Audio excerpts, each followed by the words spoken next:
wrestling show. I'm the big beefy boy, Shaz Beef, and today I'm joined by my fellow Main Street podcasters, Mr. Johnny Morts. Yeah, Ciaran Dunphy. Hi-yo. And my fellow old buck, Morro. Lads, how are ye? Great. Good. Yeah, big weekend and big week for the world of wrestling. You can check it out on our social media channels where we do a week in wrestling and we look back on all the biggest stories. But the biggest story this week has to be the Vince McMahon documentary that was released by Netflix. A 6-part episode.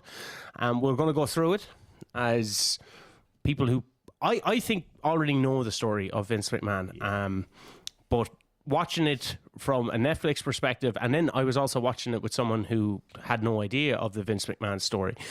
John, I'll ask you, like, we'll start with yourself. Did you enjoy it, first of all? Yeah, I really, really enjoyed it. I thought it was incredibly well put together. Like, I thought it was well directed, really well structured. I think if you're, a wrestling mark and you know all the stories, but I think in terms of how they presented it for maybe more of a casual audience and how digestible they made it, I thought it was an excellent piece of documentary filmmaking. Like, it looked slick. The archive footage they used was really well chosen, really well put together, and they had so much. Like, there was so much. They had the whole video library. They even had fucking AEW in there. Like, they got everything, and it illustrated a lot of points really well. And just, I suppose, like, the chronology of Vince's reign of terror was really well put together. There was one thing I was disappointed with from the direction side of things. It was the same team that made Tiger King, wasn't it? Yeah. Yeah, and so this isn't really on the directors. It's probably on the access that they were given by Vince and Co. I thought Tiger King was so dynamic in... Because they were literally following around Joe Exotic. Following him, yeah. And then, obviously, with Vince, it was a sit-down interview. That I was going to say the exact same thing. I thought they had access to Vince for 3 years or whatever, and they were going to be following him around as he is producing WWE. That was the only thing for me that I felt direction-wise I would have liked more of the style of Tiger King where they're following him. Because Joe Exotic is going around his business as there's a camera crew with him, whereas with Vince, like, there was no access. Super controlled environment. Yeah, it was literally just a sit-down interview and then using the WWE archival footage. But not even just the archival footage. They were using footage from the Wrestling with Shadows documentary, which... in terms of like the late 90s, like, you had documentary crews backstage for Beyond the Mat for Wrestling with Shadows, which are the best insight into backstage shenanigans and how Vince kind of operates. The fact that they had to use those, it was great that they had them and they had access to them, particularly the Wrestling with Shadows stuff, because that really folded in nicely. But if you look at Beyond the Mat, like, how dynamic and great was it to see Vince and Droz sit down and Vince coming up with his character. He's gonna puke. He's gonna, like, wrestling fans say that the whole time because it was seeing a side of Vince that you're like, Vince hated that portrayal of him. He thought it made him look bad, and I think that's probably a reason why there hasn't been a lot of... We make movies too. We make movies, he says, as he eats his water. Like, he did. Like, I mean, he came off like a dickhead, but hey, like, I mean, one thing this documentary... you think so? Like, Beyond the Mat, like, when he was talking to Mick Foley, and he was like, I don't want to see you do that again. And Foley is like, some people say it was... gratuitous violence, but I think it was, you're seeing those conversations happen after seeing what we were given on TV. Like, it really... I felt that was really disingenuous anyway. That's the stuff Vince does say to people. Because there's a camera crew. In the same way as came across in the documentary, he's not telling lads to take steroids. He's like, well, not getting you to get bigger. Yeah, it's all you implied. Need to train harder. Yeah. Oh no! Don't do that bump again. Oh no! I'm really worried for your safety. Yeah, absolutely. And then suddenly they're not booked if they don't do it. Yeah, you know what I mean. And it does seem disingenuous. Even with Mick Foley, it was like, I never want you to do that again. 2 years later, he's going through a fucking Hell in a Cell once more. Yeah. But I suppose I was saying to John off air beforehand that there wasn't a ton of new things in it for, like, proper wrestling marks who, like, know all this stuff. This is the stuff that we watch in. A lot of it was in the 2006 WWE released Vince documentary. Yeah, but what was probably interesting is is not necessarily like the narrative Vince is putting out there, but it's by putting in Shane and putting in Undertaker and other people immediately commenting on stuff that Vince is saying does give you a slight little twist on it. And I certainly think one of the most interesting things was the Shane McMahon side of things. Yeah. Because it does really hammer home how isolated he became and how Vince and his relationship is so weird. Like seeing it laid out the way it was and seeing Shane's input on it and seeing how people talk about Shane. And then when you really actually like get an extent of, I think outside of Mick Foley, Shane McMahon has probably done more like in terms of like the fucking stunt work and crazy stuff, the bumps than anyone's ever done. And to see it through the framework. And I thought that was really well put together because I didn't think they manipulated anything. No. They gave a very fair accounting of Vince's relationship with his own father, Vince's upbringing to a degree, and then you just see how it all impacts on Shane. And all for a hug. All for a hug. There's another McMahon child, isn't there? It's not just Stephanie and Shane. There's another in there. Or maybe I'm thinking of the Osbournes. You are thinking of the Osbournes. Is it? You got a scoop here? I thought there is. It's so funny. Hornswoggle. Here's Hornswoggle. It's funny you say that because when they showed a picture of the fight and Shane's wife. I had to look it up. I was like, is that the Osbournes or is that McMahon's? I literally did the same thing. And I looked up the Wikipedia and then I looked up the Osbournes. Like, oh yeah, that I was thought it. there was another McMahon that didn't want anything to do with it. No, Well, the Osbournes. You might be Osbournes. confusing. One thing they didn't mention was Vince's brother Rod. Rod McMahon, and at one point He's down doing steel somewhere. Is he in Texas? he died maybe 2 years ago or whatever. But he's a successful businessman. And a Dark Side of the Ring or something where you see another Vince brother. It's just Rod, but it's and then Just Rod. I think also then there was like Vince Senior's wife had, I think she had kids from a previous marriage, so it was probably some stepbrother or sisters, but Rod had no interest in wrestling whatsoever, and Vince did apparently attempt at one point in the 2000s to get him involved in an angle, but Rod wasn't feeling it. Do you believe the narrative that Vince puts out about him being like abused and stuff when he's younger? Yeah, I actually think it's probably worse than what comes Do you think? across. Oh, I think and so, it was really weird because when Vince gave that notorious Playboy interview back in 2001, his implication in it was his mother, that his mother had molested him or whatever the case may be. And then they also did, which I thought was fucking fascinating as well, when they show the mother. he's talking about that, and then you see his mother, all 102 fucking years of her, like Mr. Burns' mother, been wheeled into the arena, and they didn't say anything, but the implication was like, this is the person who abused him, and they didn't really get into the depth of his relationship with his mother. And this is my They problem put with a the grey whole. area on it. This is my problem with the whole thing as well. They don't really get in depth with the things that I felt needed to be expanded upon. They gave the same amount of time, I would think. Actually, they probably gave more time to Ted Turner than they did to Vince's upbringing. And they did to the curtain call and everything. yeah. Like when you look at it and you go, oh, Vince, he's a self-made billionaire. You'd also look at it and go, he was 12 and he walked into a wrestling company with his dad. The biggest wrestling company. That's a Nepo baby story as well. It's the same myth that Donald Trump propagates as well. This idea that these like very successful businessmen. He had a small loan of $3 million.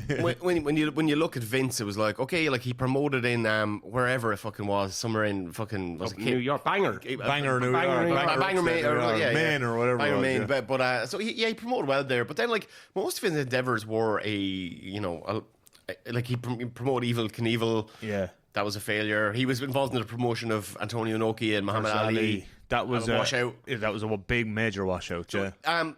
It wasn't like he was this like amazing businessman. And then when it obviously came to, and I really liked how well they illustrated, particularly in the context of NWO, because I hadn't seen it done so starkly. But like the talent that Vince took at the early part of his reign on the territories, and how those guys just came over to New York, and they had the side by side footage of like somebody Junkyard Dog down in Memphis, down in Memphis, and then it's up here, and then like Orndorff and AWA, Piper, Portland, yeah. So you're just seeing that as much as he was kicking up a storm about WCW. gimmick infringement in terms of Nash and Hall. It was like, this is just the shit you and every other promoter has done. And they barely tipped it. They said it to him, and then Do you not find that hypocritical? They allowed him to give a nothing answer. It was a nothing answer. Because people are in awe. But I did like that they challenged him, and I did like that they pointed out the It's hypocrisy. the first time I'd seen him challenged at all on it. But he looked like a total narcissist. Like he was basically couldn't see the difference. No. I think he could see the difference. But what I got from it was, it made more business sense for him at the time to paint himself as the victim, and it still does. That was an error, and also So he was a guy that was on a rampage in the territories, and he was someone that was just, wanting success, and that's all fine because it's business. But when it came to Ted Turner, it was better to paint himself as a victim than say he was 100%. losing the Yeah, competition. 100%. and he's still keeping this narrative going that he's been keeping pretty much since the late 80s, when apparently the story goes, Ted Turner rang him up and said, I'm in a wrestling business now, Vince.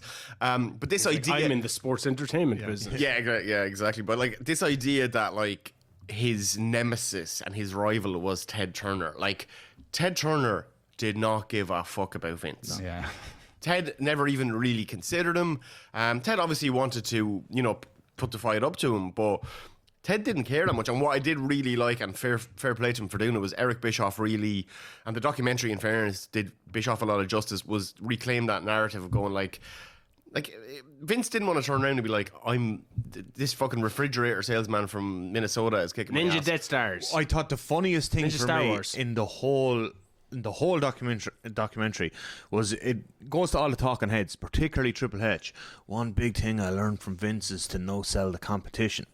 And he's talking about Vince no selling WCW as competition, showing that he doesn't care and he doesn't see them as competition. And then it cuts to like 20 different things of Vince losing his mind This is the over thing, like, WCW. he is like this thing with Vince is that was such bullshit documentary. Vince doesn't sell for people. Vince doesn't sell. You're talking about the most thin-skinned, Yeah. spiteful, vindictive fucking man who sells everything. Yeah. You know what I mean? In turn, like, we The can billionaire Ted skits. The billionaire and Ted everything, like. skits. I mean, more than anything. And then it was really interesting to see how I think it was Bonnie Hammer from the USA Network. She was the one who was like, "I'm friends with Ted Turner. This is actually kind of Offensive. this is just nasty." Yeah. It's bad. Like they're competing against us by putting on a better product. You're just being silly Vince.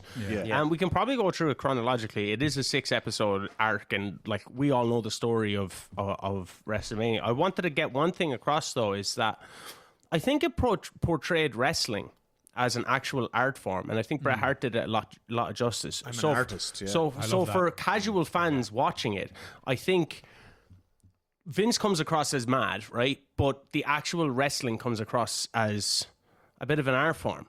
And I think that does it justice when they're addressing the things of people saying it's fake, and Hulk Hogan saying he's having 5,000 surgeries yesterday. And but I think it really does the actual wrestling justice.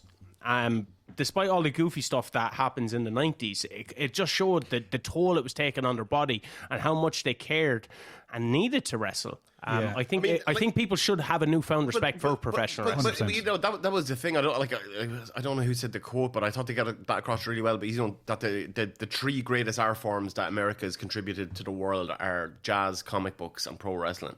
And I thought that was really accurate in terms of like how they didn't look at wrestling and went, oh, this is some hokey shit, or it's low rent entertainment. They really like. How it's part of American culture. It's part of American culture, and how it is this kind of morality play that's, it's Greek drama to a degree, and it's played out on these big stages, and it's always been like that for, throughout the last century and into this. And I just thought the respect for pro wrestling itself in the documentary was good, which really helped them when you saw how much Vince kind of undermined it and bastardized it with his fucking consistently shitty booking. But all the, like, for us, for 25 years or however, how long, we've been completely aware of what's going on in wrestling. it's the backstage stuff as well. It's the blurring the lines.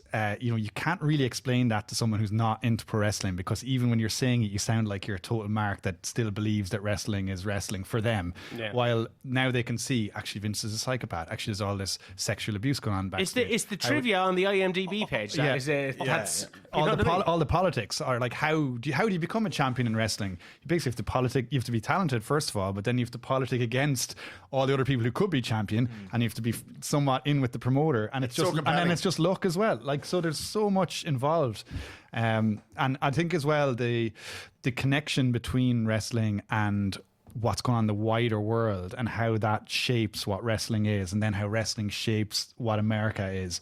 Like, it's so much bigger than people give it credit for. Yeah, one thing I thought was really funny on that front, I'm obviously a history mark as well, being a history teacher and so on, is like they did this multiple times throughout it, and it kind of, in my mind, shows how disconnected Vince is from reality.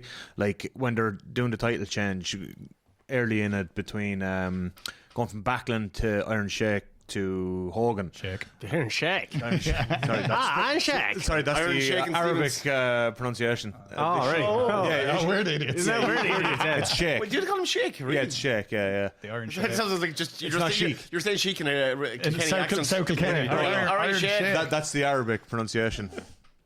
Sheik is the bastardized Anglo-sized version of it. Get back to the wrestling. So when they're doing the title change from Backlund to Sheik to Hogan, they're going on about Hogan's talking about the Iran hostage crisis. That was 5 years earlier. Like, that title change takes place in '84. Yeah. The Iran crisis in Tehran was 79. I was like, this is nonsense. And also, like, by the time they get to WrestleMania 7, when Gulf War, the Gulf War, Slaughter's doing his thing, like, they were talking, and this is something that the documentary kind of allowed Vince and Hogan and all get away with, was like, they're talking about the mega heat they drew and all. That was, like, notoriously one of the worst, like, least heat angles they ever did. That was booked for, I forget the stadium, but it was basically booked as a stadium show in LA. It was a Coliseum they had it booked for, and then it had to be moved to the sports arena. For security concerns. That was the bullshit. That was the bullshit security. But it wasn't selling, and it didn't sell. And they booked like a 60,000 seater, and they ended up doing like, I don't know, was it 9,000 or? Because it was just it was an incredibly bad taste. You can find out more on that on our very first video on this show, Sergeant Slaughter's WrestleMania 7 run. Great video. But they were allowed to kind of get away with that bullshit in it, which they should have been challenged on a little bit more. I think it's just, when you look at, like, say, Bob Costas and that other interview that Vince has had over the years where he's slapping things out of people's hands, as a documentary filmmaker, I think they just allowed him to gloss over everything. Yeah. Jimmy Snuka. Did they even question him on Jimmy Snuka? They didn't question him on Snuka, but like Rita Chatterton, he basically said, and if I did do that to her, the statute of limitations. That was ridiculous. And you're like, was okay, insane. that's That was fine, crazy. no problem. Let's cut to Bruce Pritchard or something. Yeah, you know, how can you're you like, say no, that? I want to hear what this guy said, because at the end it just gives a little line, because that's one of the things that maybe Mrs. who I watched it with had asked. They go, oh, he was sued for that and he was sued for that. She was like, what happened? And then at the end, it's just a little line going, oh, it was settled in whatever. You're like, no, I wanted to find out more about that stuff, because I knew about, as a wrestling fan, you know about, I don't like. Do you think they ran out? They thought they had planned all these extra, like, we're building this thing, we're building, and then obviously just he cut the. I don't see how you don't ask that when it comes up. But we don't know when he was asked it, though. We just see the things being cut in. Yeah, but, like, you know, when that comes up in the interview conversation, and he says that line, and even if I did, and I'm not saying it's direct quote, but, like, even if I did do it, the statute of limitations run out. Like, as an interviewer there, do you Follow not like, surely that's the time and the place to nail him on that, like, you know? Yeah, well, it's fresh. I think people were in awe of him, and I was reading Shoemaker afterwards, just talking about they had to be on call all the time, because when Vince is ready, he'll do it. He's not on their time. Yeah. They're on his time, which I get. They're trying to be accommodating and stuff. I just felt maybe they were a bit in awe of him and didn't challenge him on the... they were kind of laughing when they were like, do you not find that hypocritical that... So who were the end, like, who was kind of going against the narrative? Obviously Brett, who was kind of just going to give the facts as Brett Surprised sees you it. didn't say one thing about Goldberg. Tony Atlas was obviously quite entertaining on it. Let's talk about Tony. We need to talk about With the shirt and the arms out. Fucking the Fred Flintstone fit. And this is like, who is this guy? It's like, yeah, that's Tony Atlas. Well, I wonder why they chose Tony Atlas. Like, was he I think because apart from the fact that he's a legend and a freak, from that era that didn't really have much other representation? yeah. maybe No, that's 100% why I think. Well, like you look at JYD is gone, Bad News Brown is gone. Do you think that was what it was? Just to have a black wrestler who was from that era. Rocky Johnson was Okay, gone. yeah. I think so. yeah, like, geez, there isn't many left from. But like that they era. never go. You know, Kamala gone, all that. But they never X. said Jones. like Samba Simba. You know, how did you feel about that? Yeah. Yeah. You know what I mean? mean, Because they didn't look at the caricatures. I know they somewhat said, look, we reflect what was happening in the 80s or in the 90s. We reflect the time back on the screens and stuff. But that isn't true. That's such a narrow. They reflect a very narrow. Like, if you think of the 80s, right, and they're doing the Americana, Samba Simba gimmick, but also like NWA are releasing albums in LA. Yeah. Like, And you all- have Public Enemy rap groups springing up in New York. That's late 80s. Around 85, you had like Grandmaster Flash and all that. But Sugar Hill Gang. like that's the thing. It's like if you look at even like Tony Atlas's story at that time. Tony Atlas was like addicted to drugs. He'd been sleeping rough. He'd been homeless, and he eventually gets himself back into shape and gets that gimmick. And you're going, actually, that's a great story for Tony Atlas to have a progressive depiction of a black man in America who struggled with these things and he's making a comeback. And instead they put him in this like African warlord gimmick that was so racist and so badly chosen. And Tony needs a job, so of course Tony's going to do it. But they don't ask him about it. Yeah, they all, like, even with Triple H, like they gloss over as if like, oh yeah, we acknowledge we did a lot of things that we shouldn't have done. You couldn't get away with that now. And then they just like, so for example, for Triple H, to show him in blackface with the DX thing. But they just show the clip. They don't talk. They don't say, what about when you're in blackface? What's your comment on that? Or he kind of laughing and joking when he goes, and I roofied Stephanie and we drove off. But like, at least he could have gone, and then we revealed it was a ploy, you know, or something like that. But now it just sounds like Triple H drug someone. It was. I was trying to explain that to someone, and it was like about how bad it was, but it was like, actually she was in it all the time, as if like it was to get back at Vince because he allowed her to be sacrificed by the Undertaker. Yeah. And like it does. It does make a modicum of sense, but maybe not all that much. Yeah. But I don't. Especially when they're booking it on the fly. As they definitely were in Week to week, 1999. week to week, yeah. But I don't think, like, you know, they challenged him on a couple of things. I don't agree that it was any kind of a gotcha documentary, but they definitely, when it had those moments, they cut to things that, like, you know, they're creating the image in the viewer's mind. You're seeing what's been contradicted. You're seeing, like, they make a statement and then you see something that completely. did they talk to him about the Ring Boy scandal? Because it was brought up, but did they talk to Vince? Does Vince mention Pat Patterson? A lot of 'Cause that was Meltzer. I remember Bruce Pritchard going, and like, we believe Pat. Like the gotcha there is going, hey, like it's documented fact. It's not even theory that you rehired Mel Phillips under the proviso that He stayed away. stay away from kids. Yeah. Hey, pedophile, we're going to bring you back, but will you just leave off the kids? You know, and he actively and knowingly brought this pedophile back into the. No, they didn't mention it at all. But it showed the interview with your man that was like, I was fired 2 weeks after I refused the advances of Pat Patterson, and it showed Vince going, no, you were fired because you weren't good at your job, and he goes, but it was 2 weeks after. But they never talked to Vince sitting beside him. Yeah, but they never talked to Vince with a grey haircut. Unbelievable haircut. But they never talked to Vince about it. No, they didn't. And that's why it just frustrated me wholly. It was like the whole documentary. See, it wasn't even going, about Vince. It was more like about the WWE and how it has evolved from where it came from. Now, here's the thing that I felt was But like why, but here's the what you call it, the elephant in the room. Netflix have just invested $5 billion that's true. Yeah. to right. host Monday Night Raw. But would you not want to disassociate yourself so much from Vince? Yes, but not by from showing WWE. him what. But by So showing you him, see- I think the documentary does that. You can't watch that last episode and be like, oh yeah, like this really redeemed Vince in a lot of ways. So it's technically just a big trailer for what's coming. Not so much No. a trailer for what's coming. It's me. the end of an era. I It felt felt. like Vince is the bad man is gone. and now we can all move on.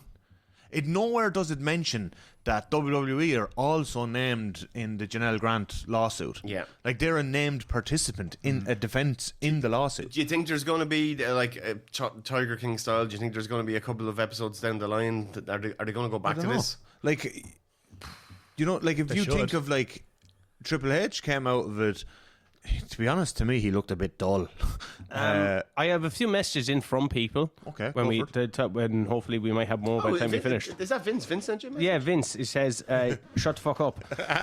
Darren Burr says it didn't live up to the hype, but I enjoyed it as a one-time watch. Agree. Yeah, agree. Yeah. Ushie McCarthy says definitely just a piece aimed at drumming up interest from Netflix subscribers in WWE. Irish Wrestle Talk. I don't really feel that there was an awful lot revealed that we didn't already know about him.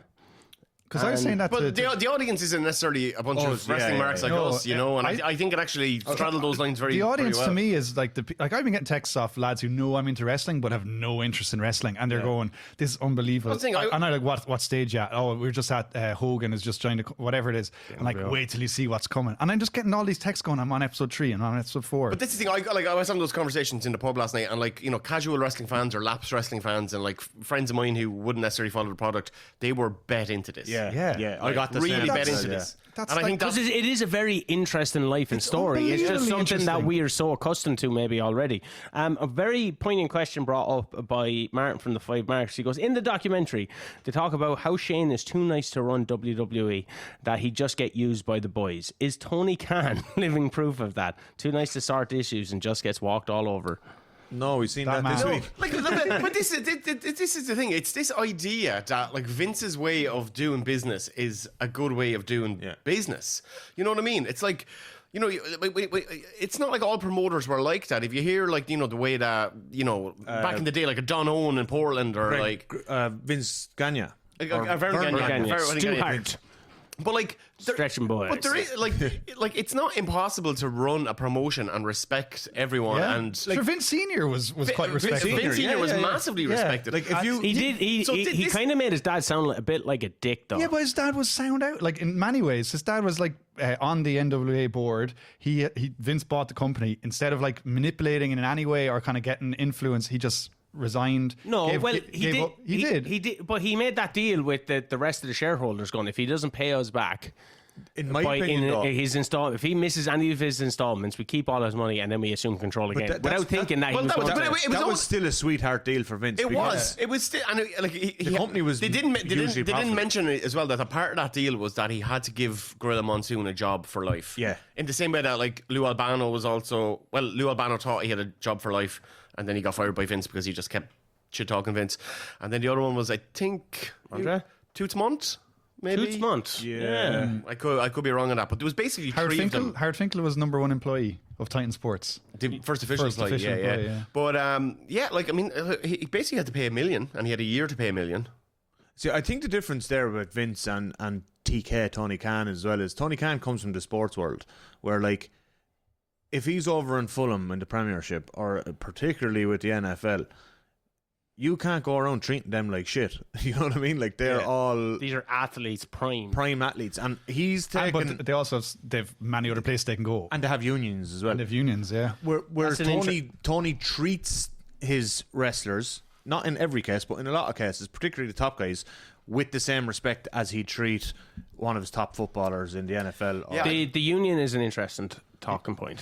Hulk 'Cause Hogan, that rat. Yeah, but they don't. And I thought Hogan came across very honest. In Well, it. the funny Where he was thing like, "Yeah, I there just is- went to Vince and I ratted him that out." again? He came across honest when he was talking about that. Like, But Full soundbite, say his name, Hulk and then Hogan say came across as honest. Hulk biggest Hogan liar came in across the as history honest. of the Triple world. H, Ladies honest and- Hulk Hogan. But when they were I talking thought the about funny thing about that, though, to go back to that Hogan admitting that he ratted out Jesse, that's the first the time body he Ventura. has ever admitted it. I think he forgot that he'd been lying about that for 35 years. I genuinely do. It's the first time he's ever admitted. And he did it this way where it was like, I was protecting the business. It's like, motherfucker, no, you're protecting your spot. Like, But 100%, here's another 100%. example of where they messed up, I think. They didn't question Vince on it. He was like, yeah, that was stupid. And then they moved on. yeah, I mean, there definitely should have been a degree of like, hey, why are you not for a union? What's, Yeah. you know, What's the bad thing about unions? Tell me. And he probably would, but he Well, wasn't. he'd tell you grilling the it. Republican Party line on that. Like, you know what I mean? Yeah. Yeah, but let us hear it, yeah. Yeah, because we're all like, no, wrestlers do deserve this and they do deserve that, but it was put to bed because Vince basically said, well, you'll all be gone and there'll be no WrestleMania. Like, they had a prime opportunity coming up to WrestleMania 2 to do something, and it's a big moment in wrestling history, and they glossed over it. Glossed over, yeah. They glossed over it. And they glossed over so many things, I think, in it, without questioning him on it. I don't care about Bruce Pritchard's perspective on it. It's interesting to hear Bruce Pritchard Nobody go... cares about Bruce Pritchard's Not one perspective on human. anything. Yeah. Like, it's interesting to hear him go, oh, Mr. McMahon and Vince, they're somewhat similar. And Vince going, no, I'm not anything to do. But, like, it's a Mr. McMahon documentary. Well, for the marks, what was interesting is that, like, Vince claimed that him and Mr. McMahon are polar opposites almost. Yeah. Well, everyone else, including Pritchard, That's what he said, Yeah, yeah. they were all saying literally the exact same. And, like, I've been on the receiving end of those. I think Vince McMahon outbursts. I think ultimately, like, thematically, that was the drive of the series, and I think they got to that point really well, where they said, like, you know, this guy created a pro wrestling persona based on himself. But why do you have to get into stuff like the curtain call? Like, that's not about Vince, really. Like, that's about... Yeah, that's what I feel. But And it was also a moot point where Vince was like, yeah, I let them do it, and it's like, but then you also, like, fucking punish Triple H for a year, yeah. not even a year, I'd say fucking 6 months tops, but like, But why did you feel the need to do that based on a decision you made that you're going to punish someone else? Yeah. You're the boss. But Can you answer that also, question? just on that note, like the elephant in the room, and it's always the elephant in the room. I thought they did a decent job of covering the Montreal screw job, but like nobody's asking the question and going, "Hey, why did you put the belt on Bret Hart? Knowing that he was Why leaving. is Bret Hart your champion? Like you made that Contracted till decision. December. Like he's like And they totally glossed over the fact as well that Brett had said numerous times, yeah, I'll drop the title in America on Monday night. They didn't mention the fact that Bret in his contract had reasonable creative control for the last 30 days. And he was Yeah, contracted till December. And like, but This Vince is October. Supposedly Vince is afraid that Bischoff would announce it live on Nitro that they'd signed their champion. They couldn't, though. No, well, they could have. No, they could. But Brett had made an agreement with Bischoff. Bret had made an agreement Yeah. with Bischoff, and Bischoff honoured that. Yeah. Yeah. And like Bischoff isn't going to screw Brett over before Sorry, can we Brett talk even about gets there. Bischoff actually as well? I thought Bischoff came across as a bit of a typical Bischoff, that he was the genius, this evil the genius usual that was. shit. But like, I agree about it. Look, I like Bischoff in it. I'm the same. But like, I love how much he reveled in kicking Vince's ass. And I loved how enjoyed much that too. I loved how much he go, like, regardless of the power dynamic now, I loved how much he was still willing to, like, take a pop at Vince. And he stole it. Like, that's what he did. He said, like, you look at NWO and the DX, like, he didn't admit but there's he these took little- NWO from somewhere else. But there's these like 10, That there's these annoyed 10 me. points that Bischoff always goes back to. It's like, oh yeah, we Was it 83 weeks? spoiled, 83 weeks? Yeah, 83 83 weeks? We spoiled all their results. Oh yeah, we threw the title into the thing. Never talk about how disastrous some of the program was at other times. How like all the cruiserweights had nothing to do. They're just doing their own thing. There was no control. How we given all creative control to Hall Nash. How boring the product would get. Yeah, from but time to time. it wasn't a WCW one. It was about why WWE were losing to WCW. I suppose, but like, And they never, no mention of Russo either. None. And why would you? yeah, why would you? There was one other. Showed Russo in the room a few Lads, times. You could there see was him something creeping and around. that was. It only hit me like the day after. There was somebody so conspicuous by their absence that it shocked me. Nick Khan wasn't mentioned once. Yeah, I thought that about The Rock, because I thought they would go into The Rock Nick Khan link towards the latter stages. Nick Khan was shown in 2 images of the TKO going public deal. Yeah. I mean, why would he's not an on-screen person? I know, but really, he's is he? like he's literally the fucking company. he's a new he's the Vince McMahon. of the company. He's a new Yeah. McMahon. 'Cause they talked about Stephanie stepping away as CEO Yeah. the day that Vince came no back. mention of They Nick also Khan. didn't, but they also, in kind of similar veins, not mentioning Nick Khan. They showed Stephanie stepping away. They didn't explain why she came back, or they didn't. They just showed her in the ring for the WrestleMania intro, going "Welcome to WrestleMania, new era" or whatever. But like, what happened? Why is she back in? Like, that all to me leads into the thing of Netflix are trying to disassociate Vince, trying to separate Vince and WWE as two separate entities now because they're in bed with WWE. Do you feel bad for Linda at all? It's hard Is to that know. just because she's on Trump's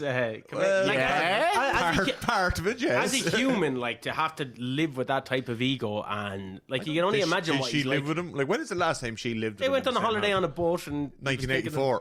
That was the biggest revelation in the entire series for me, was that Vince went on a holiday in the Bahamas and for 2 days. I just never think of him as a man who goes on holidays, and apparently he doesn't. So that was actually, and then seeing his holiday photos, that was a bit of a He shock. looked jacked. But it's- Absolutely. Do you know what? jacked. Do you know? I didn't mention what his yacht was called either. Could they ask? Like, surely you could ask Linda. And I thought this would have been very telling. Vince had like a massive fucking yacht that he had built for himself, but his yacht was called Sexy Bitch.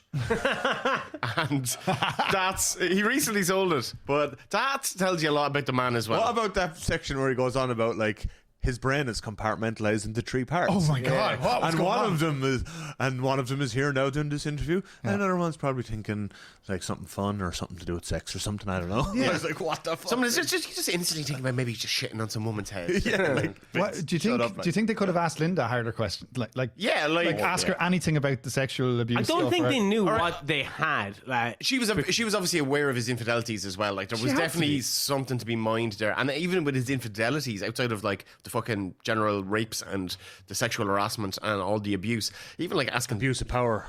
Shane and Stephanie about that and those dynamics. I mean, we kind of glossed over Shane there a little bit. Shane is.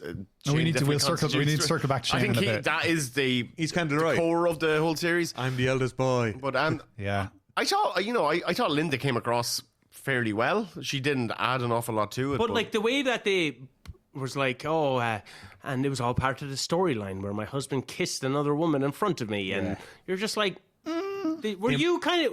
Are you that dim? Yeah, Like, The amount like of you know, times you knew what was going on, and they kissed, and you were almost championing that as in like, this is part of the storyline, this is what we do, and I'm like, yeah, but he's doing shit behind your back and maybe not behind your back. Vince is definitely like, I feel like there is this understanding between them as a relationship, and it's probably brainwashing by Vince onto Linda that he's basically, Linda, I'm a very sexual man, and I need to like that. This is who I am. They got together when he was a bad boy, but did you hear when he referenced going, I was attracted to her like kind of lifestyle?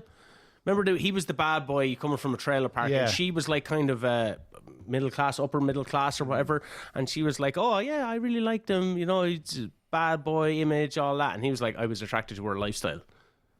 You'd wonder how you're much like, of whoa, Vince, did- his whole life Is a lie. Is a lie. Like, it's a curated character from day one. You know what I mean? it is. And is that because of trauma from what went on? Is it that he basically just has this block? That's all compartmentalized, And just it's a all- very a very toxic worldview, and I think he's an embodiment of that kind of Reagan era excess, Yeah. toxic masculinity, greed is good vibe, and he lived his life by that, and it's that thing of my employees have to struggle, everyone has to suffer, my kids have to suffer. Everyone around me Because I must suffer suffered. because I sleep 3 hours a night and I work all the time, and everybody else's lives should But like, how be like that. Bend to my will as well. Yeah, it's horrible. It's kind of mad, and with all that toxic masculinity stuff and the sexual abuse stuff, we as wrestling fans always were shocked that none of this was in the public zeitgeist, like that Vince was doing all this stuff and somehow getting away with But it. So when he finally got caught, They do allude to that though, because it's wrestling, no one cares. And that's No, what I don't think that's Phil true. Mushnick. Do you think having Phil Mushnick there, I think that was a real surprise. I didn't realize Mushnick was going to be in it. He is like Vince. He's always been Vince's number one enemy in terms of journalists. And Mushnick was the only guy who was kind of going, nobody's covering this, and this is fucked. There's there's weird less- shit going on. There's possibly a paedophile ring here, Yeah. and there's a guy fucking selling all these dudes steroids, and these guys are fucking jacked to the gills. And then when they start dying young, They The didn't dying young they, thing. they don't hit him on the dying young thing. No, they showed the clip no, from they do. They showed the clip, but do they Bob hit him Costas on one, it? is it? the Bob Costas Yeah, but clip, they don't get his thoughts now. No, on it. no. You know what I mean? And that's something I would have liked, because we got the clip from, what was that, 07? Oh, yeah, The Bob Costas clip. 6 or 7. I would, 14 years later, asking him that question as a man in his late 70s. It's like, have you reflected on Yeah, decisions you yeah. made 20 years ago? And how do you feel about it now? you the- said this, then what Yeah. do you still stand by? The that? fact that the tour yeah. schedule that you created for the wrestlers was quite harsh. They Led had to be constantly on the road.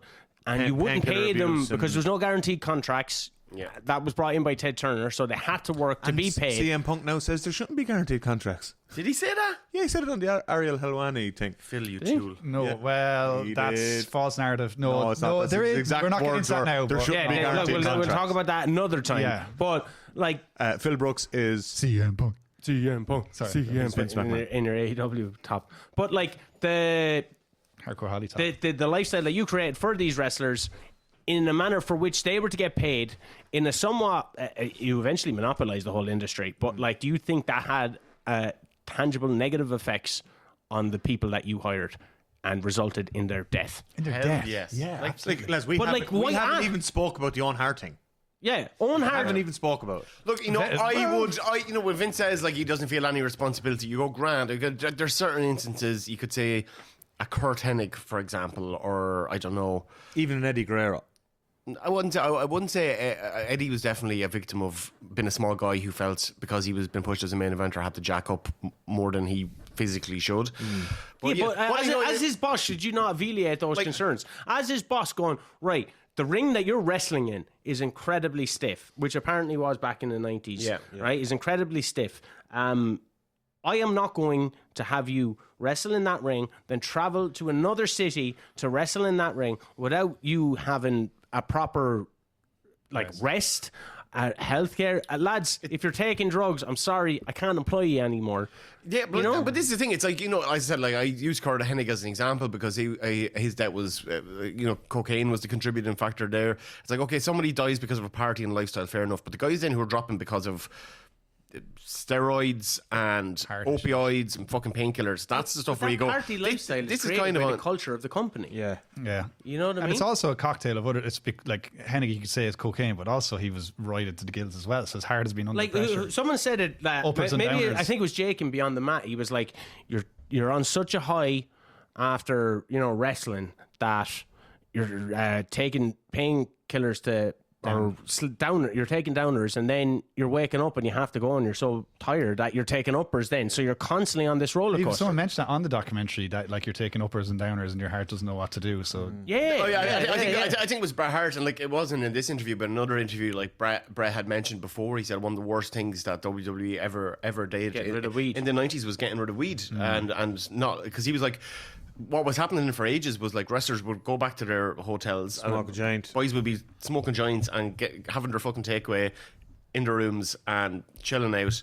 And he said when they banned that meant guys were okay. We're actually going to go into a hotel bar, I have 10 pints. have 10 points and a fucking couple of painkillers. Yeah. You know what I mean? And like that would have massively contributed to, I suppose, a lot because in a lot of ways the weed or the cannabis or whatever, like that was or it is a pain reliever. It is a relaxant. It's definitely Also, apparently great for concussion. well, that's what I was it's going to just, say. and That. just generally a lot better than fucking taking a load of somas. Because the concussion thing, because on the lifestyle thing, they did delve into the concussion thing quite a bit, but Yeah. it was kind of weird. Like, Did you get Vince's thoughts on it? but like, there's a few people talking about. I forget who specifically said it, but like how. Yeah, did Vince say about the headbutts that if you know our way Yeah. of landing, that that doesn't give you a concussion, that they're all they know how to work, that you don't get hurt for Yeah, these he things. said that about Benoit, didn't he? Yeah, about Benoit. And So then he's they shows clips of Benoit absolutely whacking his head off people's shoulders. And people like just dropping him on his head. Yeah. And they're saying, no, that's just because he's such a great worker.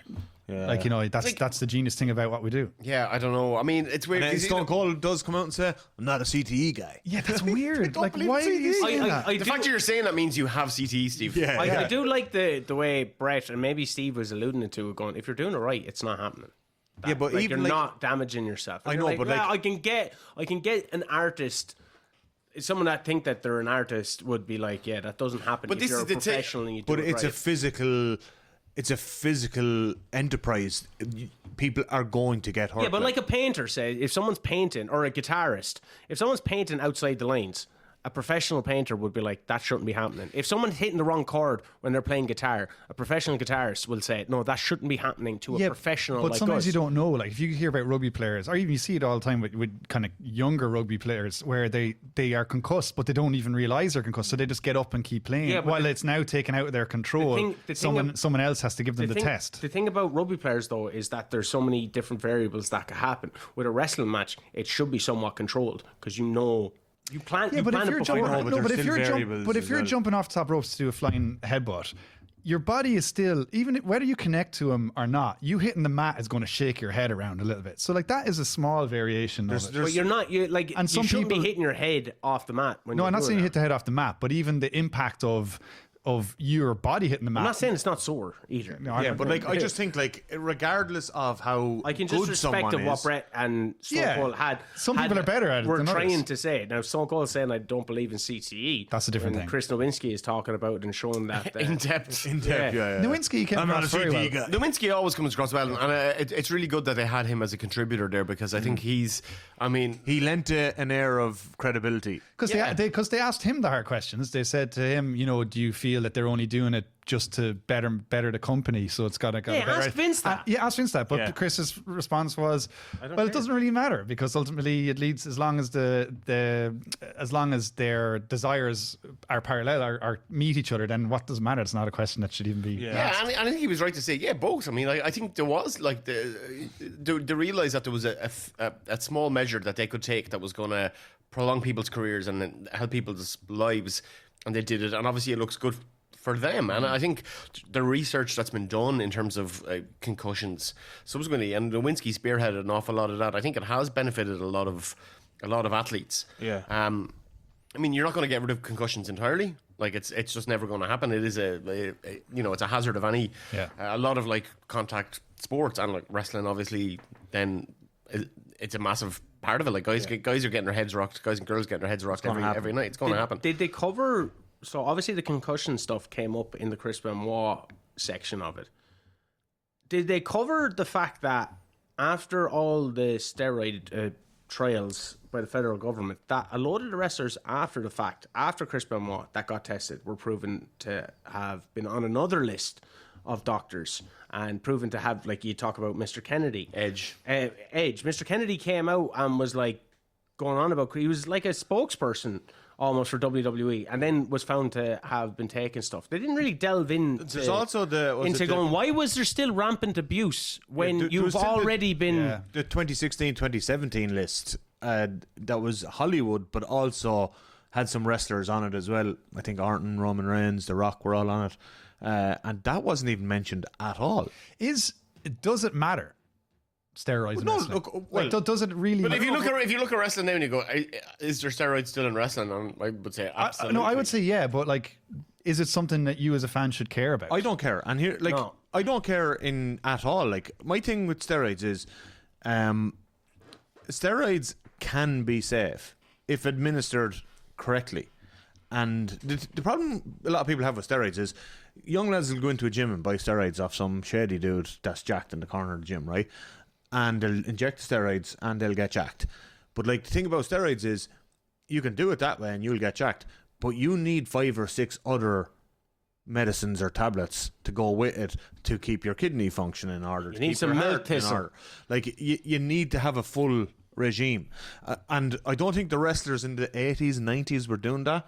I'd imagine if they're doing it today, these ones like that are showing up on these doctors lists, they're paying for the full treatment. Yeah. They're doing the steroids, but they're also doing the 5 Well, things. the Bigger, Stronger, Faster, which is a very good documentary, it looks into kind of steroids and kind of asking, like, it's pro wrestling. Like, no one's getting an advantage over each other in terms of it's the equivalent a of race it's the equivalent of like a Hollywood film getting into a certain physique than like a rugby player. You know, Look there's at- like certain actors don't want to name any names and get fucking sued. Hugh Jackman. There's Allegedly. there's this huge Jackman. There's a big Jack, this huge jacked man who was in superhero movies in his 50s, who's looking absolutely insane. Wait, you were ripped in Love Hate, weren't you? Yeah, I was. You were actually in a gym as well. If we can take anything from this episode, we just want to tell everybody out there: steroids are class.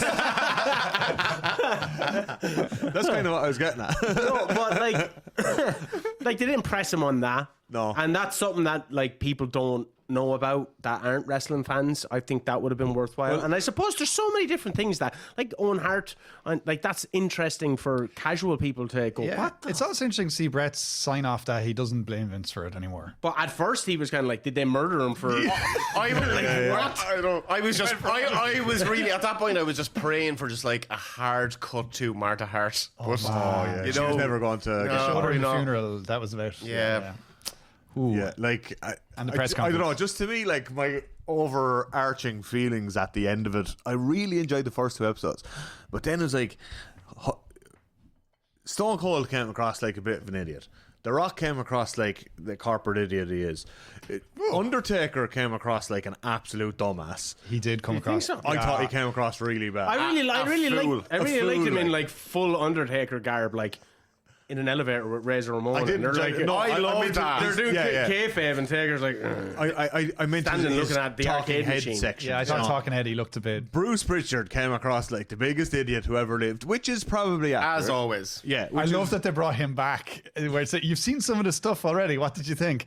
And he's like, I did that cut. Like yeah, he's like, 2 days he's like, later. oh, it was a hit piece. I wasn't happy with it whatsoever. 2 days later, chef's kiss. No nuts. I would have liked him to go, Vince or Bruce. Why did you get fired in 2008 if you were like such a right hand man of Vince? And it's like, oh, well, I brought a gun to work. Like, oh, Is that what happened? yeah, apparently he brought a gun.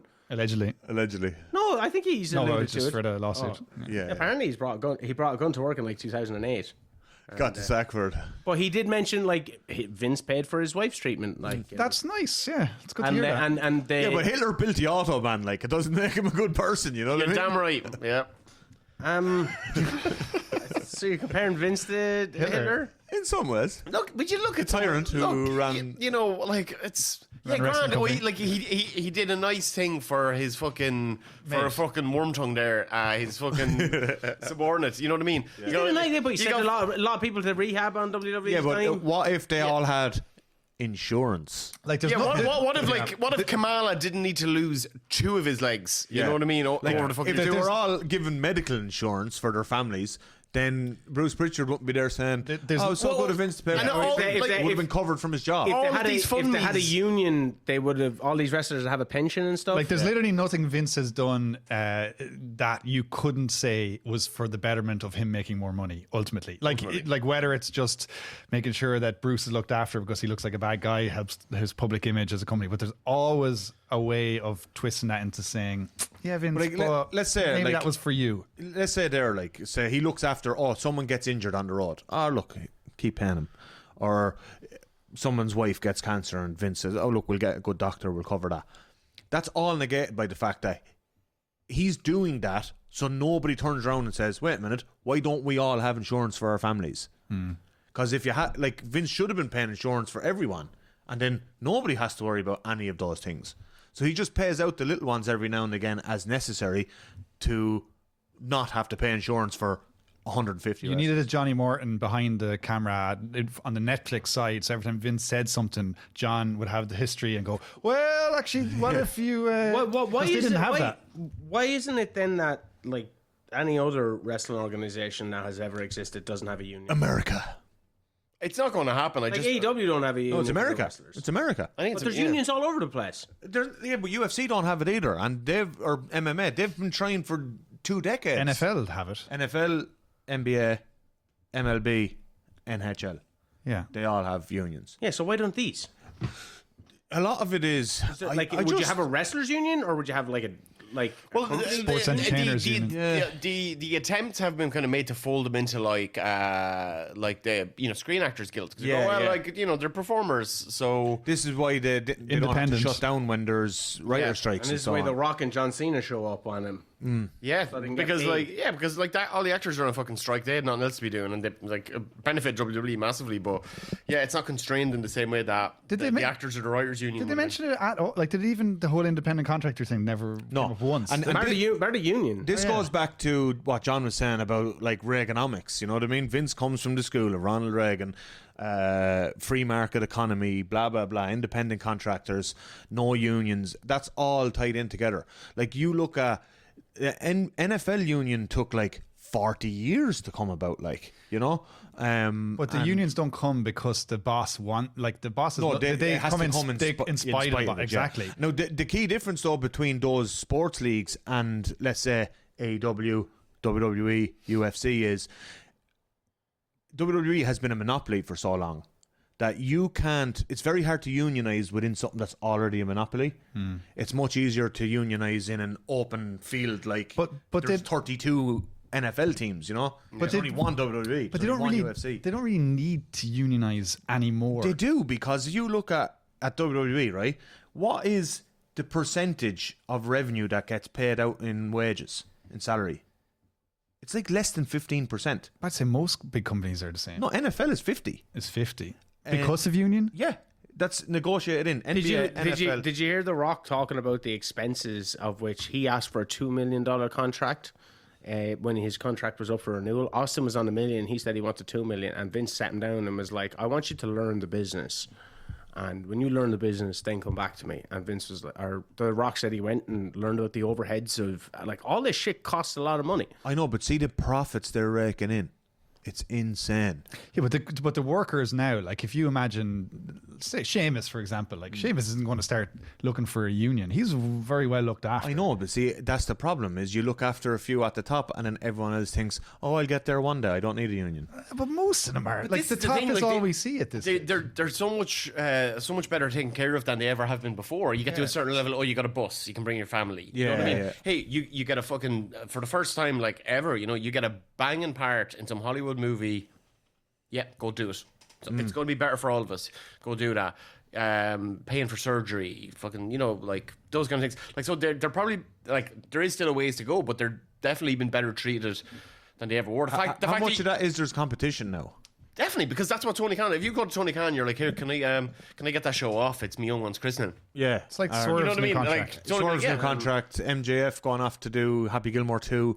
Yeah. You know what I mean? Like, And that's the thing. And like Vince, what comes across strongly there is that, like, in that, is that maybe it's because of his child or whatever, but Vince obviously didn't have a lot of respect for his own family. He didn't maybe put a lot of time in with his kids growing up. I don't know that for sure, but it's kind of inferred a lot in the documentary, and he expected that everyone else should have absolutely no problem. Never see your wife, never see your kids, never spend any quality time with your family. But everyone let viewed them him come as a to you. father figure. You hear them. Bullshit. that's the they weird. all so said weird. it. That's It is that's weird. so cult of personality. It's fucking That's so cultish insidious behavior. It's Yeah. cultish Because behavior. even Trish says that just after being talking about how she was, like, practically sexually abused and assaulted and Yeah, and put then- into situations that were weird with Vince. and then she says, calls him a I father seem figure. like a father figure. Cena said it. Taker said it. Taker said it. But also, Marks. But it's hard. Tony Atlas did not say it. do you remember many years ago CM Punk said Vince tried to cultivate this weird father-son relationship with me, and he's like, I have a father, you know? Like, that's the healthy response to that. Yeah. And the rest of them had the response Vince wanted. Like, the guys who ended up in these father-son That's why Vince relationships. always wanted to Punk back. Yeah, to prove the Prodigal son. Yeah. And Your like, daddy. I want to be your daddy. Like, it's the guys who were at the top all had that same father-son type Talking about relationship. guys who are at the top.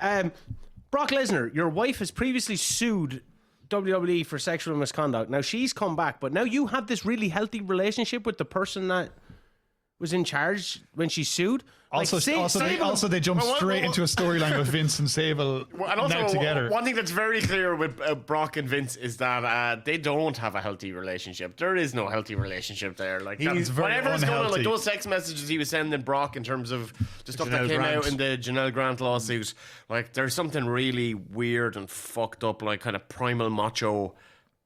They're trying to one up each other. I heard on the JR's. macho thing. I was listening to JR's book. It's always a weird thing to say that you're listening to a book, but he was talking about the first time Vince laid eyes on Brock Lesnar, and he was just enamored straight away. How could you not? I Yeah. can imagine Vince had the biggest boner. like of a all time. Yeah, he's gonna. Yeah, JR was like, yeah, he's like a Hereford bull. What's that? No, I like Viking better. He's like a Viking. Well, one thing I really appreciated that I really wanted to talk about in the documentary was when you get those little backstage glimpses of, like, gorilla position. I love that. Love that. We mentioned The it in amount, Jericho. the amount of, let's talk about the amount of Heinz ketchup That was constantly and inexplicably next to Vince. I know why. Apparently, he likes having Steak wraps? Steak wraps with just ketchup. Apparently, all he eats is steak wraps. Yeah, with just ketchup. There was a thing when they did that angle with the one of the horrible angles on SmackDown where like Eddie Guerrero spikes Big Show's burrito, but all the writers had to like sit down with Vince and really explain to him what a burrito was. Because he has no. In the same way that like JR had to describe to him, like men find Asian women attractive. Yeah. Like basic things, and this it's like it comes back to this thing with Vince where he's like, I like theater and films and TV, and it's like, motherfucker, you've never watched a film. No, you've not sat for 2 You've maybe hours. seen one film. Yeah, you've not sat for 2 hours. And you've listened to watching one AC/DC album. You've probably never been to a Broadway show. He hasn't a fucking clue. But like the fact that they have to explain all these things to him. Anyway, this is why I was mesmerized by the ketchup. when he tries to do things that fall into the real world, they're inherently 4 or 5 years earlier. The real world things, you know what I mean? Oh, yeah.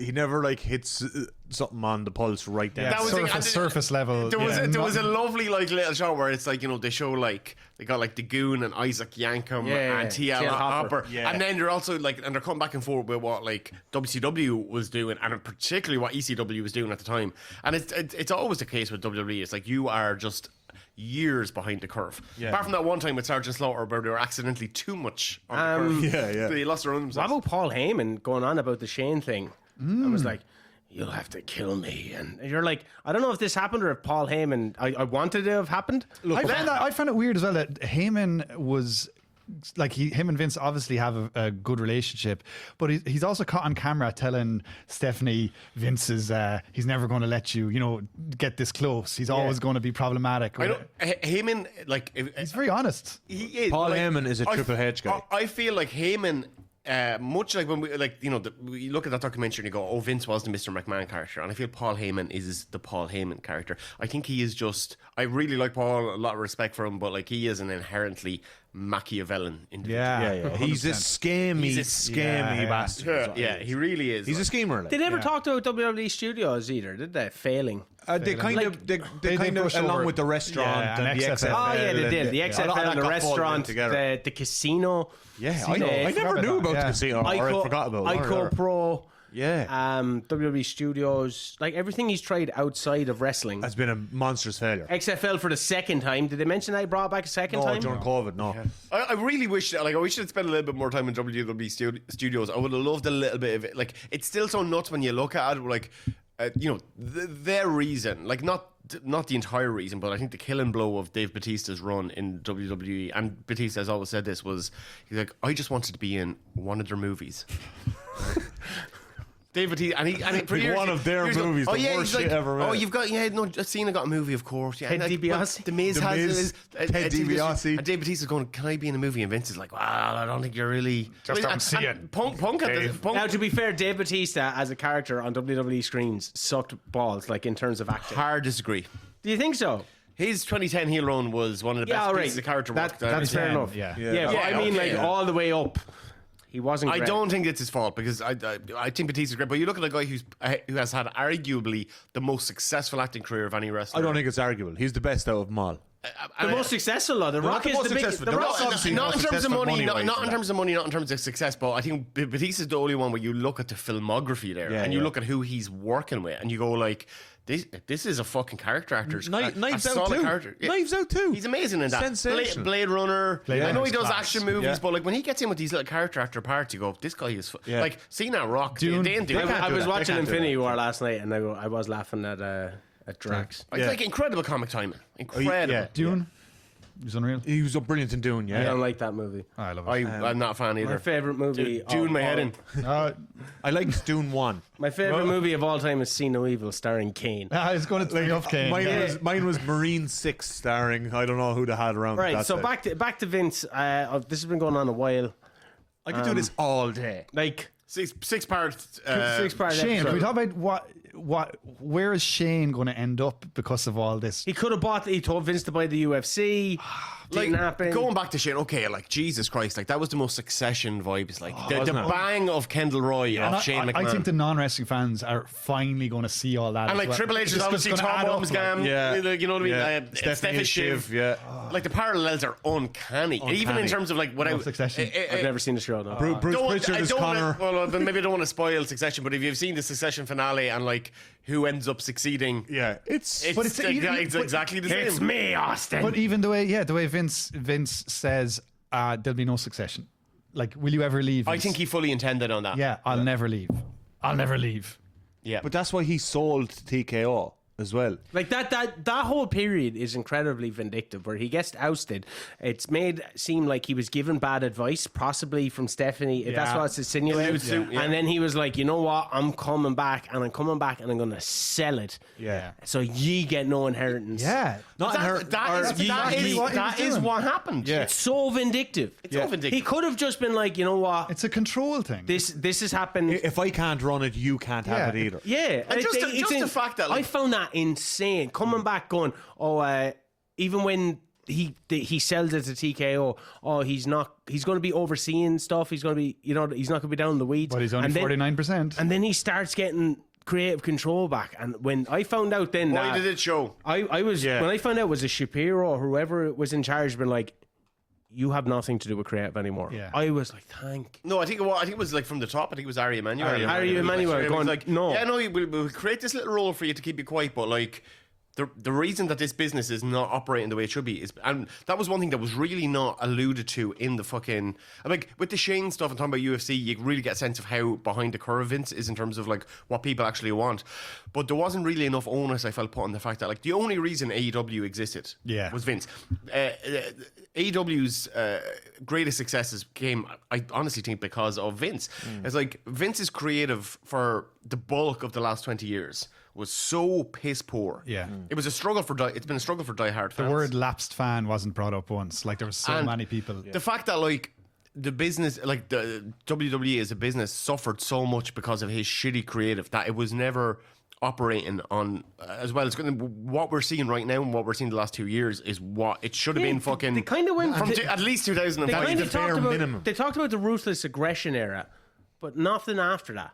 Yeah, there was that. They mentioned Reigns massive in the gap. last episode. They showed Reigns a little bit, but that's the only time they showed him. As the bloodline reign stuff. Yeah. They never, like, the whole 2010s is like, nah, it didn't happen. The thing with 2010s is like they're trying to like frame it as like, I don't know, like they're kind of like the reality era, which it really wasn't. I think the thing, and they're not going to admit to this. They mentioned the women's evolution. Women's evolution is definitely a big component of it, but the thing I think that they're like that really is the definitive. I think talking point for WWE in that last decade was, for the first time, WWE had a brand within their brand that was not booked by Vince McMahon. NXT. And NXT was that.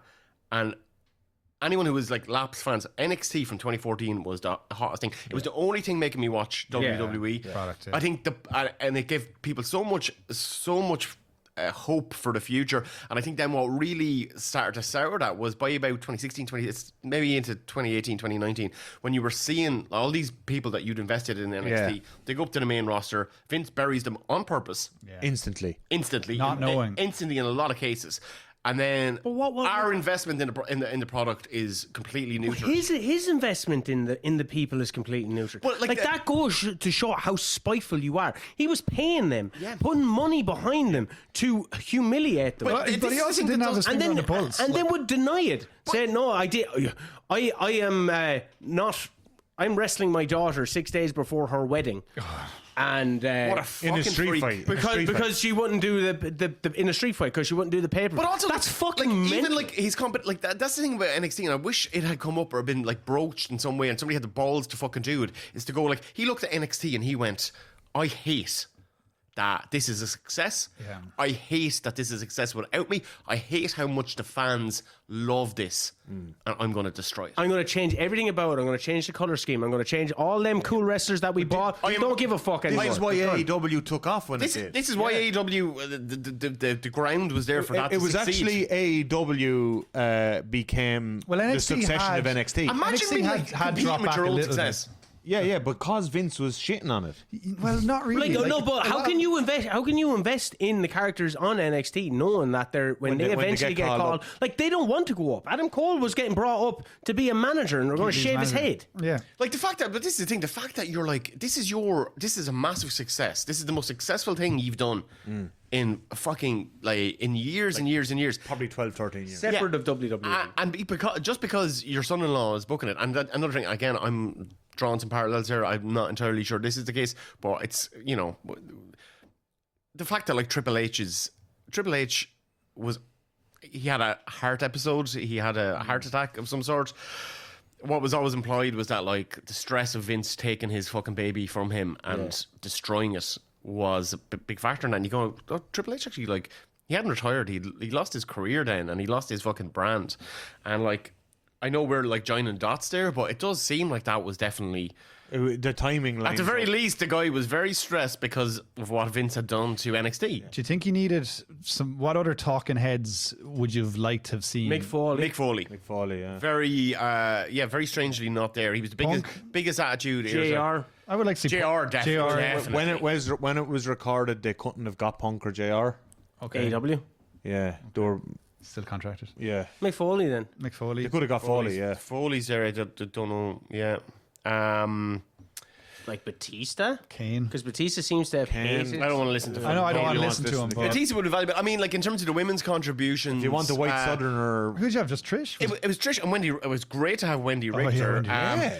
Again, another thing that was unchallenged when he was talking about, And Linda. I had some difficulties with Wendy, and it's like, no, motherfucker. Like, this woman is drawn massive for you. She's outside of, after Hogan and Piper, she's your second biggest fucking star. She's the reason Cyndi Lauper's here. She's also the reason probably MTV is here. She's, you know, that first MTV show that they had that drew that massive rating was headlined by Wendy Richter. And for him, the idea in 1985 that he might just pay a woman fairly. yeah, And then what he he was did looking to for her. more money. Like, Screw job. Yeah, what he did to her in terms of that screw job. Wendy came across very well. She's a fucking legend in the game. I'm glad she's getting her flowers now. But like, when you think of what her career could have been if it wasn't, it would have been nice to maybe have a contribution from some women in the 90s, I think, whether it's a Medusa / Lundra Blaze, or even, you know, like Lita? Lita would have been valuable. You know, Gail Kim. Jazz. that would have been an interesting perspective. I But think. like talking about the money side of things, like, you know, delving into the Ultimate Warrior thing, where the narrative is that he held him up, but he was looking for the money that was owed to him, wasn't he? Same with Jeff Jarrett. Jeff Jarrett. I don't think so. I think Jarrett was kind of in the right, but I feel like Warrior was. Jarrett's contract had lapsed, and he was like, "I'm not doing the job now." Warrior apparently just wanted More. everything Hulk Hogan had and more, and he did not warrant that. and Vince, and I think yeah, What no about problem. Go Nails? out there and do the match. Nails. But Nails didn't get brought up once. Nails alive? Imagine they had just cut to Nails there in a fucking orange jumpsuit. Yeah, saying their thoughts Is he about it. alive? Is Nails Sorry, alive? that was saying Brett gets the credit for being like the guy who bet the fuck out of Vince, which he deserves. He's definitely the biggest star. But Nails was the first guy who properly Great to see Dave Schultz in there. put hands on him. Dave Schultz as well. Jesus. Dave Schultz, yeah, fucking legendary bounty hunter that he is. Nails, I don't know if he'd be much of a contribution. I mean, Nails' whole story, like, actually, Yeah, but Nails' contribution to the steroid trial, Nails is the reason Yeah. Vince got acquitted, and that's not brought and they up. make it out like it's Hulk Hogan. Yeah. Yeah, maybe Even doing the good thing. Even though they were mortal enemies, because like- WCW and WWE, there was Nails going. Yeah.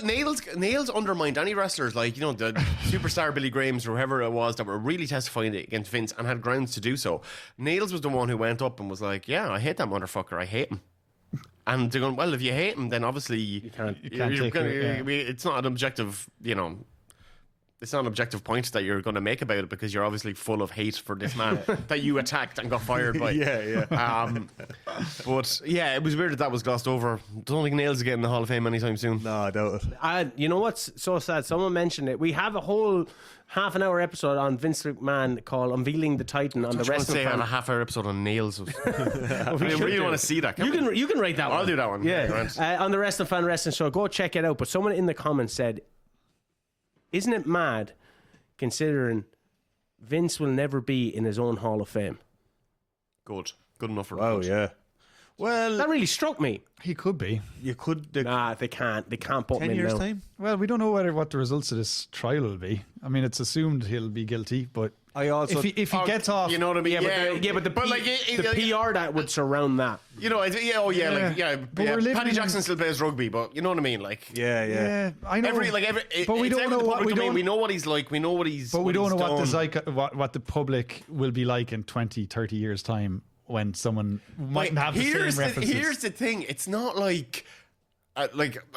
Maybe this is a controversial point, but like it's not like you look at, you know, you can look back at like certain films from the 90s and 2000s and you go, oh yeah, produced by Harvey Weinstein, but Jesus, you know, there's a lot of good films under Harvey Weinstein's name. I'm not saying Harvey Weinstein is ever going to be like canonized, nor should he be, but at least you go in terms of like art he was associated with. There's very few things you look at in terms of Vince's contributions where you go, that was class, I loved that.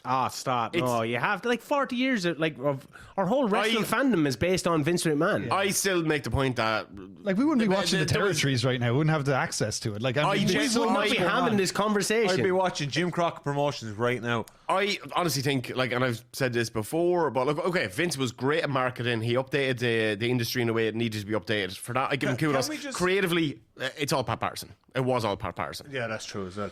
Well, Pat Patterson, not exactly the greatest guy ever, or is he? Who knows? We don't know. Tony Ellis, like, he was grabbing my dick. He was every day. I mean, grabbing my dick. my pecker. He grabbed my pecker. He did backstage grabbing my pecker. I was like, Jesus. But another thing that annoyed me as well, that the documentary let them away with, is they perpetuated the myth that Vince took wrestling out of Starcade. The smoke Bullshit. shit. mentioned Starcade. It's like WrestleMania was the first Super Bowl. So no, he stole that fucking idea. Yeah. Like, Starcade exists- 83. Starcade was like the Super Bowl of pro wrestling. Yeah.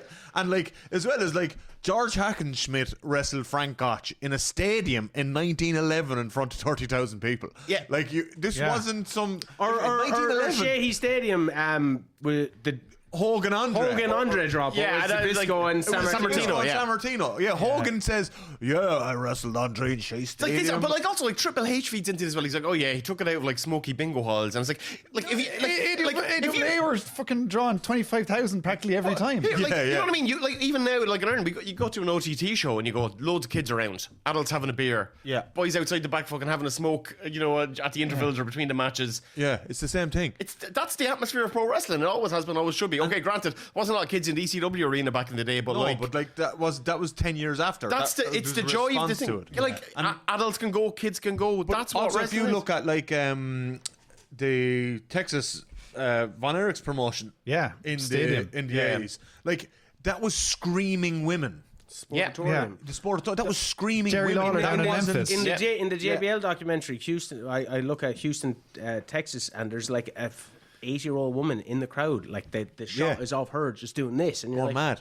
Like Meltzer tells a great story about Plant. Plant. Maybe. No, come on, like that was like old women loved wrestling. That was a big did. part. What, You know, what Vince did was like make them out to be superheroes. That's what he And did. monetize it. It's like what Lucha Libre does with the mask is, and yeah, They're no, so- and the wrestlers, it's the one thing the more. figures. It's the Like- one thing more than anything I give Vince credit for. He was a master marketer. He was great merchandiser. All that stuff he did excellently. Like, you know, you look back at the body work in terms of WWF over the years. As a booker, storyteller, thought he was exceptionally poor. I agree with that.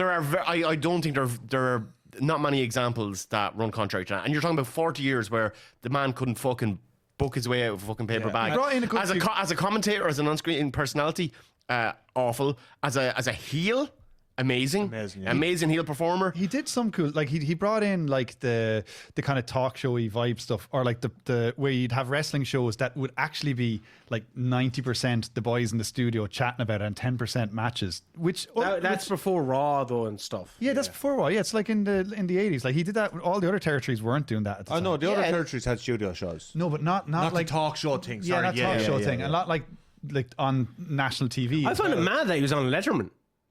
Yeah, and he actually came across quite well on it. Like, Yeah. yeah. Oh yeah, the interview thing. Like, Yeah, I was like, He's that natural. That was like the one thing I didn't know. Like they Didn't talk about how shitty is a commentary as well. He's so poor. so- What a maneuver. The CD did stuff not with move like any Stephanie, there he wanted to be the dad, and he's laughing about that. Like all of storyline, that, storyline, all of storyline. that was covered in the Vince McMahon documentary in 2006, which also looks at where's the blend between the Vince McMahon character and the Minster McMahon? Like, that's all it is. That's a 2-hour documentary that pretty much covers everything bar it's a WWE voice, so they don't mention Rita Chatterton, they don't mention the Ring Boys, but all the WCW stuff, all that, it's all in that documentary back in 2006. Do you know who else wasn't mentioned once?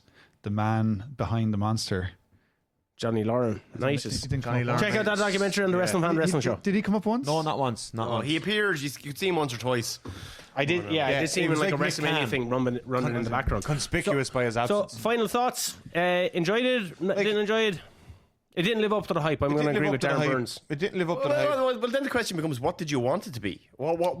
Tired? I wanted it skewering. I wanted it a public I think skewering. he's pretty skewered. I think he was given enough rope to hang himself there, and I think he did. Possibly. I My wanted to see him in his expectations. house, My eating breakfast. Yeah, my expectation was there was a camera crew following around for the past few Yeah, months. I was thinking Tiger Yeah, King. that's fair enough. think Yeah. there's Instead of a chronological, this is what happened when. This is Vince McMahon. I wanted Tiger King. Well, what's interesting is Netflix is about to land into wrestling is about to land into everyone's living rooms through Netflix. Like most people either have a January, subscription or they have someone else's subscription that they use. So the fact that it's give away the back into the public realm of interest. It's interesting. Could this spearhead another wrestling? No, I think Revolution? I Yeah, think we're in the revolution now. I think like the indie revolution that kind of really crept up in the last decade. I think like we're in that now, and I think what really was driven home for me in that It's time for us to get in the biz, boys. great time, yeah. What was really driven home for me was just like I spent so many years going. Like I just can't wait till this motherfucker's dead. Now, I'm not saying that in terms of wishing death on Vince, but That's the only way you'd lose him. like that was the only way he was leaving the company until the scandal broke. was And he al- said that he was going to die in the chair. So, like, as a wrestling fan who wanted to watch good quality mainstream professional wrestling, to be able to really enjoy your WrestleManias and your Rumbles, your weekly shows, you just knew you had to get rid of the guy. And like by the end of that documentary, I was just so glad that we are, as wrestling fans, In the post Vince era. we are eating well all the time, and like Triple H is doing a great job, Tony Khan's doing a great job. Like wrestling companies are. Yes. There's He's multiple. done better jobs, but like, I'm getting like between It's a good all time. the shows, you're getting 5 or 6 things a week that you'll enjoy. You can't even consume all. No, you can't consume all of it. It's too much. I know it is too much. You're reading up on most of it, to be honest. Yeah, but like if I hear something's good, I'll go and watch it's that. part. just it is just for the betterment of the industry that man is gone. Yeah, Yeah. It I think really that's is. the final thought right there. That's your final thought. Thanks very much for listening or watching the Wrestling Fan Wrestling Show. Don't forget to like, subscribe, and sound off in the comments. What did you think of the documentary? We'll be back again next week. Hopefully, we'll have this feckin' JBL documentary up. We keep getting copyright strike. And don't forget, you can buy merch as well on Redbubble. It's going to be a link here somewhere. Our Healy Rey Mysterio. Healy Rey Mysterio, Top seller. Top seller. CM Pork and the Supernature Boy. Thanks for listening. We are the Wrestling Fan Wrestling Show, the Meat Street Podcasters. Oosh!